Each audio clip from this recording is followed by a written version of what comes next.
السلام عليكم ورحمة الله وبركاته. soo dhawaada asxaabteeda qaaliga meel kastoo aad dunida dacaladeeda ka joogtiin.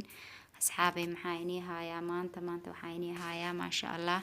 horta maaskeeda wajigan maasha Allah inay kasoo dhisayaa hadii ilaahay yiraahdo waxyaalo badan oo kalena waa ka faa'iidi doontiin channelkayga. halka waxaan ku haysanaa 2 qaado bur ah iyo 3 qaado yaanya ah. 2 qaado oo hore ugu darsanay, 1 qaado hadda aan ku darsanay oo qiyaas ah. maasha Allah asxaabay maaskigan aad iyo aad u fiican yahay. videogan maasha Allah aad u gaaban yahay. wax faa'iido badan waa aan ku sameynayaa ama waa in la wadaagayaa maasha Allah asxaabay ka faa'iideysta insha Allah biidnillah. hadda waxaan ku darsanaynaa malab, qaadada haafkeeda malab saafiya. malab kasto aad haysatid adiga isticmaali kartaa maasha Allah. ana hadda malabka aan ku darsanayo malab saafiya waaye maasha Allah.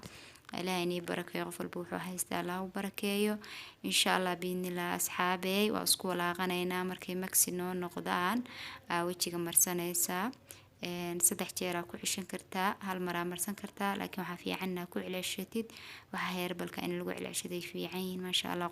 ruux wajiga ku noqonaa ku nuurinaya. asxaabay soo dhawaada. assalaamu calaykum waraxmatullaahi wabarakaatuh.